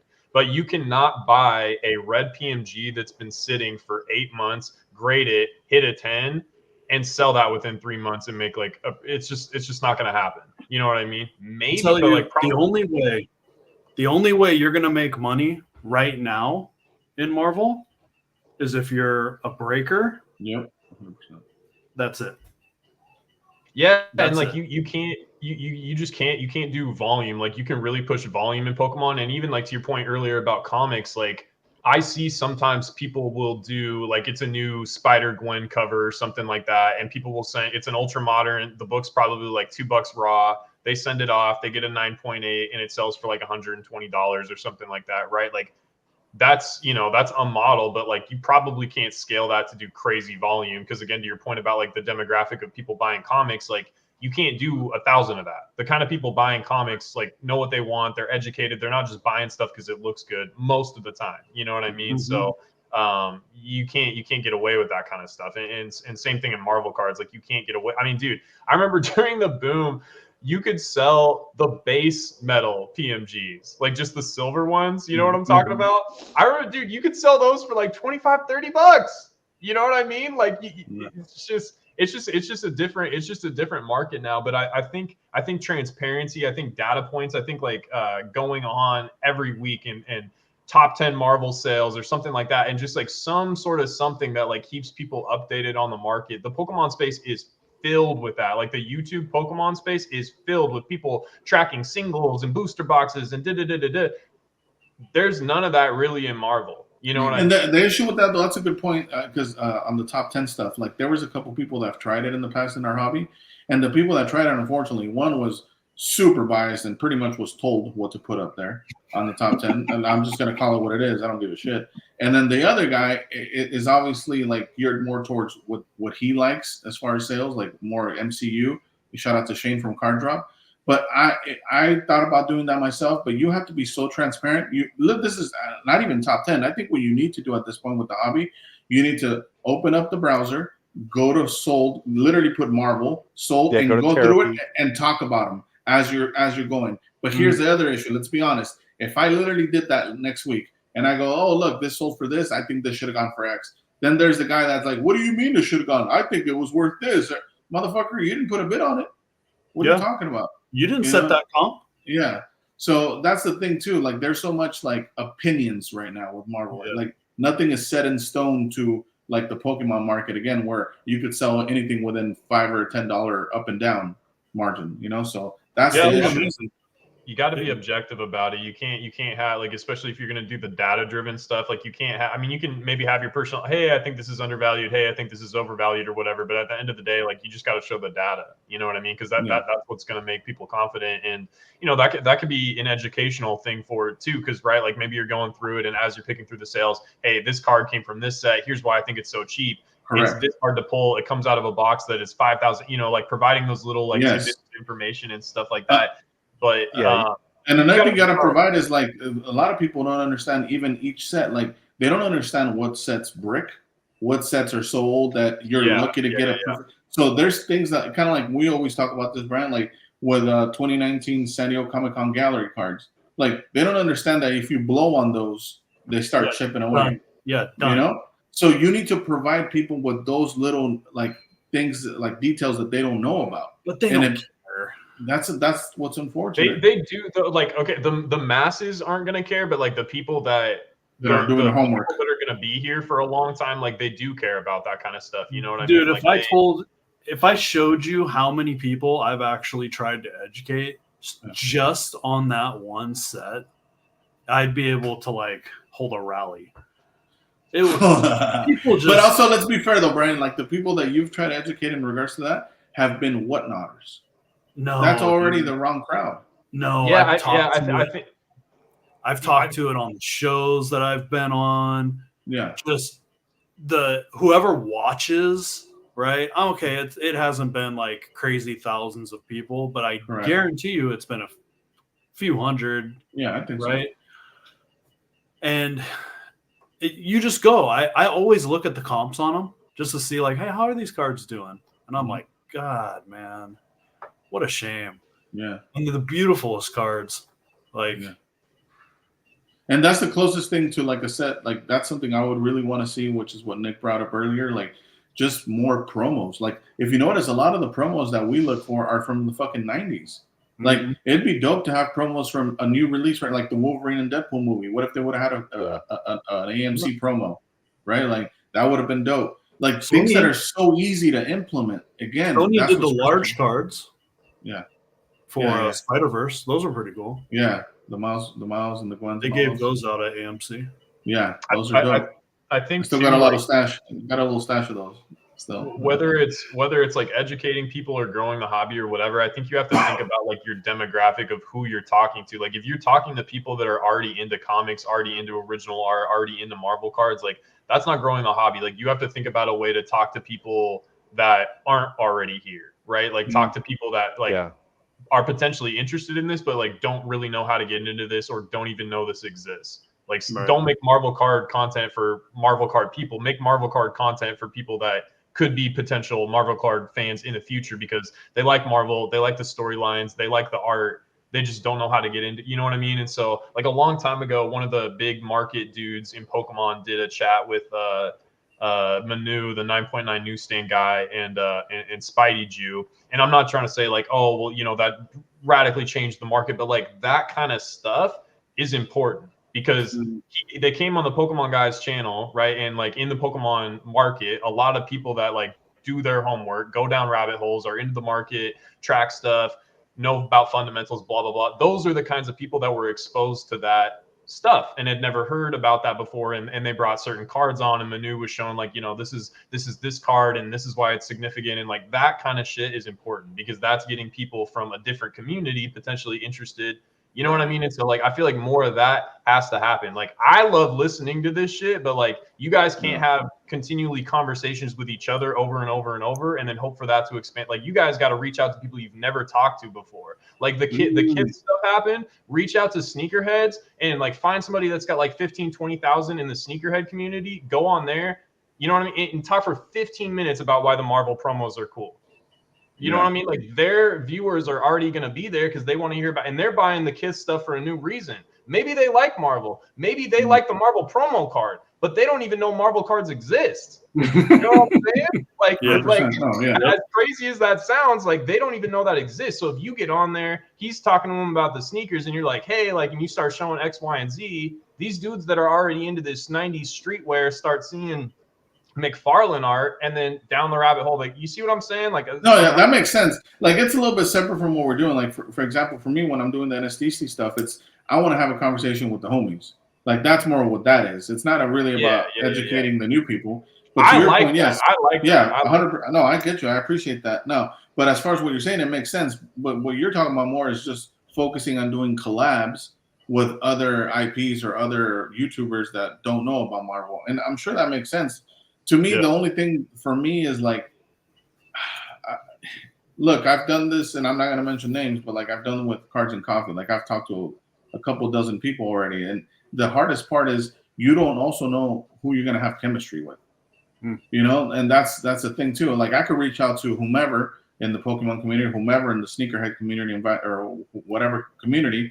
But what if we don't, you know, we don't have good chemistry? It's going to be a little bit, and then I also don't want it to the point where it feels like I'm doing work, right? Like I also want it to be fun because that's why we're doing it, because we're enjoying it. Like I do the content side just more out of enjoyment. So that's what it is for me. But that's a great point you make, and for sure that would help bring more awareness. Yeah, really good point. Especially being like set up as a business, that would be incredibly beneficial to do that. Whereas doing it not so much as a business, it feels like a lot of work. And it's like double-edged sword. It's like we can sit here and bitch about it all we want, but we're not going to that other side to actually find the solution. Yeah. You know, it's work, man. Like, I mean, I'm not as consistent on YouTube as I should be either for like even my own business or whatever. But like consistency is key. And the dudes that are biggest on the Pokemon side of things, like they're just consistent. It's not necessarily that they know so much more or anything like that. They're just super consistent. And if there was somebody that was super consistent in Marvel,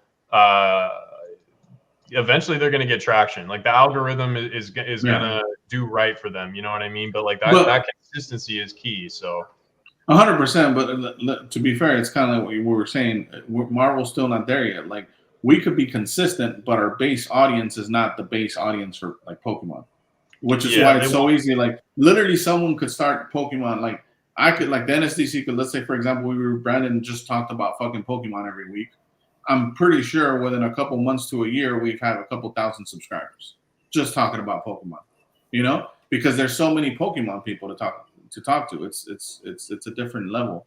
Like there's sometimes where Marvel community, it feels like a swap meet.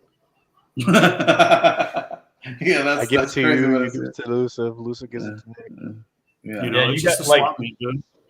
Some of the stuff too, like you gotta play the game a little bit. Like instead of being like, okay, like for instance, like let's say you're gonna talk about e-pack and how you get certain inserts or whatever, rather than being like Upper Deck e-pack breakdown, how many packs to pull and that's the title of the video. The only people that are gonna find that video are like you and your 10 homies. You know what I mean? Mm-hmm. If you title the video, it costs $75,000 to pull this card with some clickbaity ass thumbnail.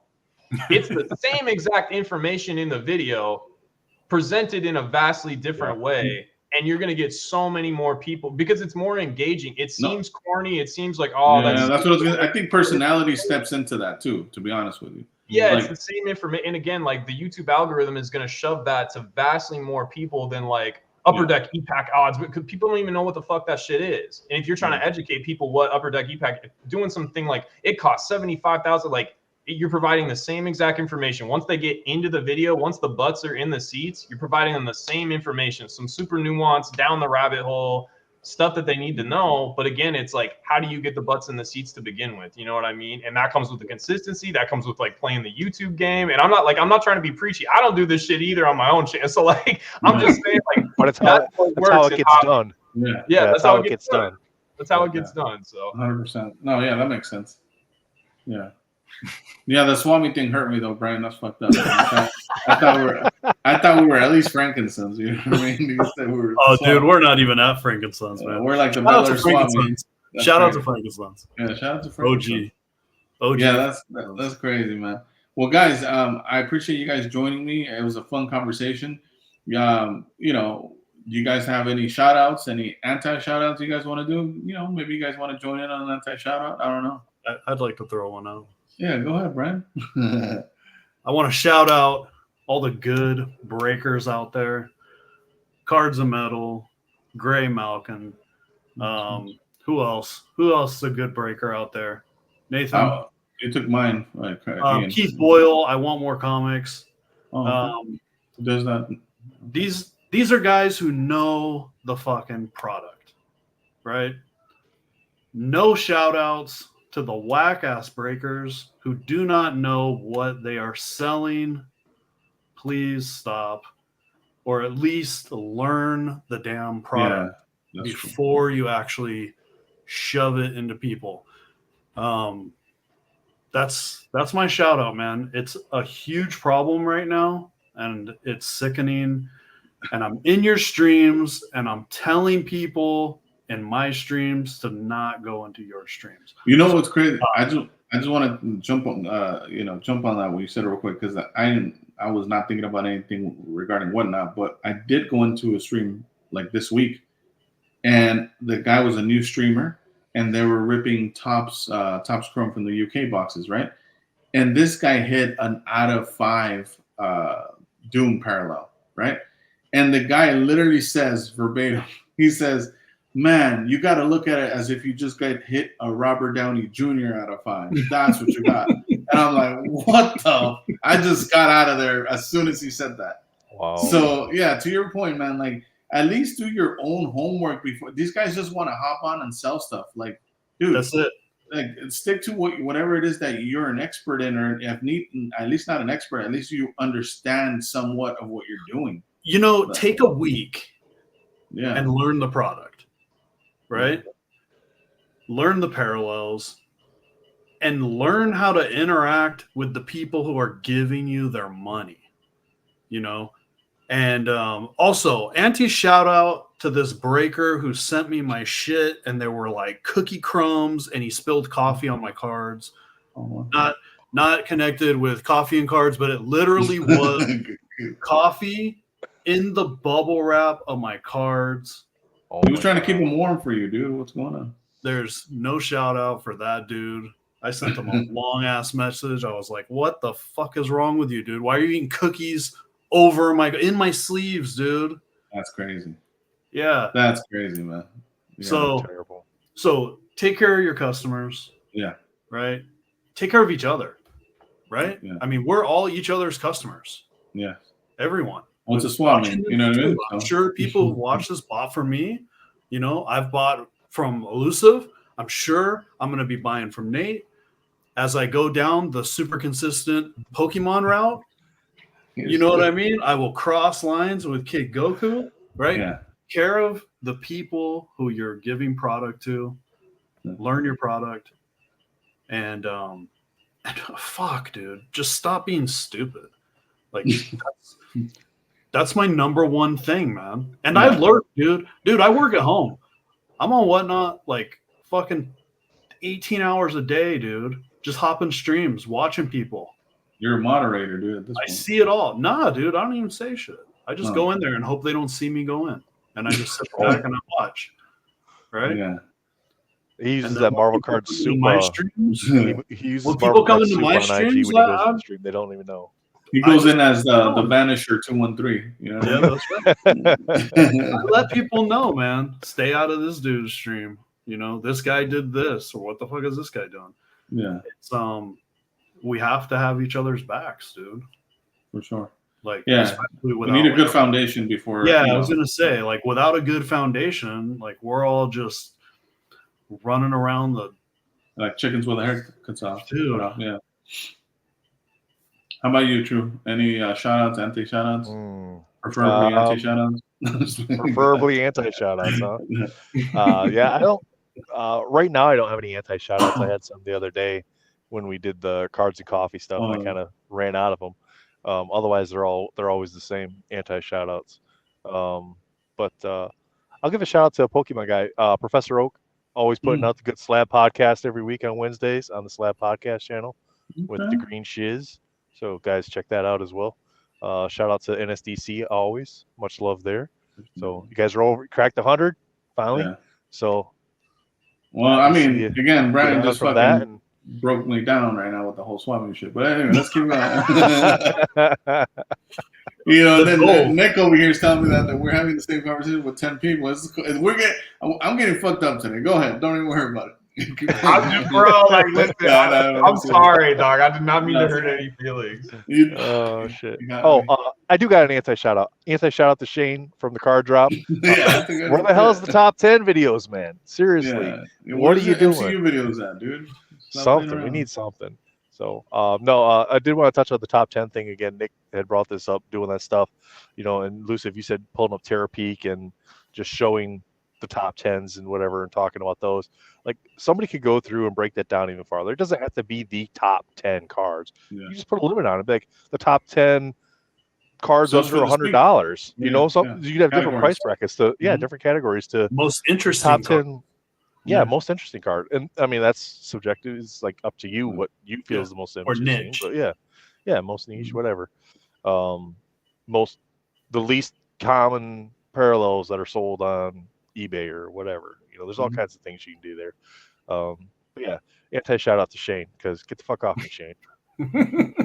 Stop playing around, he knows what it means. How about you, Nick? Any shout outs?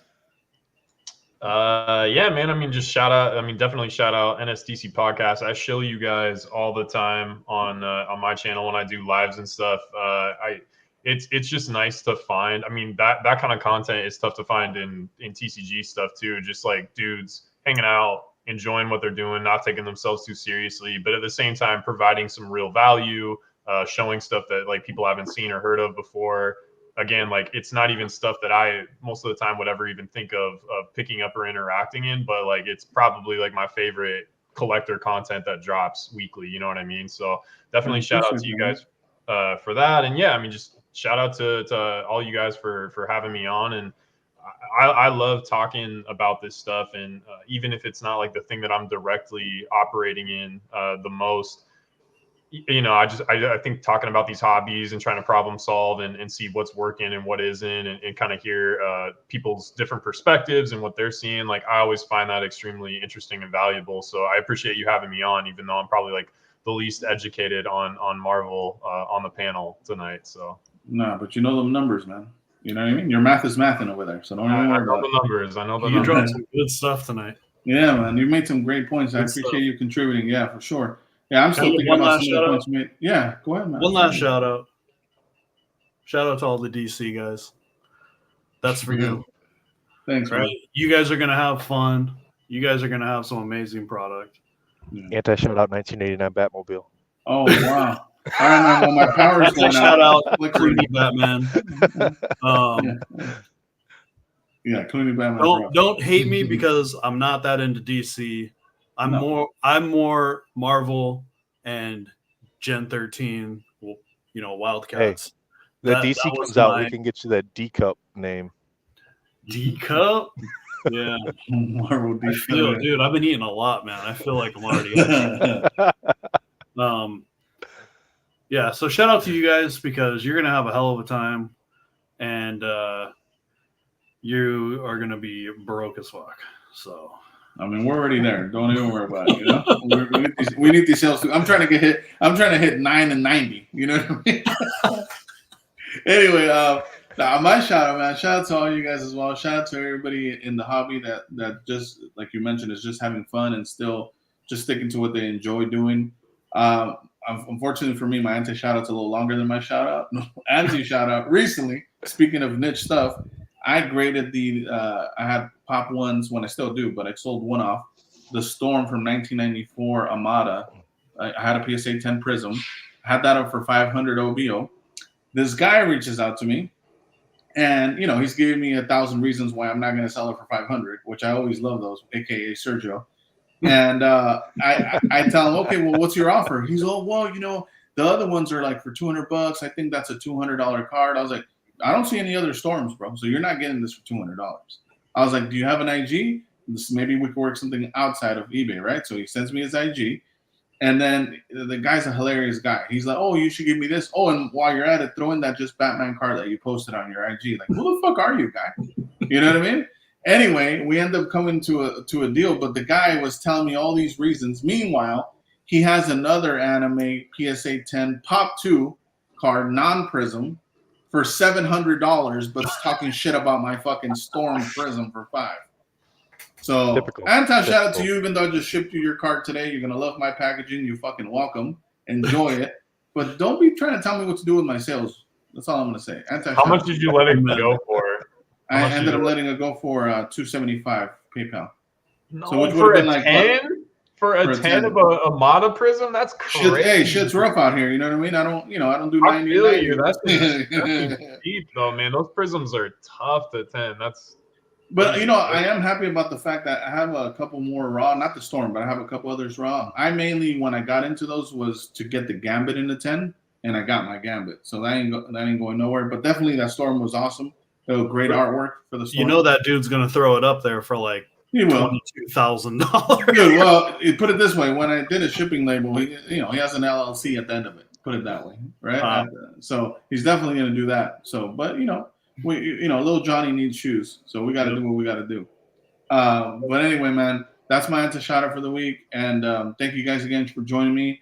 I hope to have these at least once a month. Some State of the Hobbies. We have different people on, but definitely you three. I would appreciate if you guys are some reoccurring guests here and there whenever you guys' schedules and time allows and your families. But thanks again, and stop playing with that trunks, bro. Be kind. Rewind. All right. We'll talk soon, guys. Don't even put that up there, dog. All right. Late.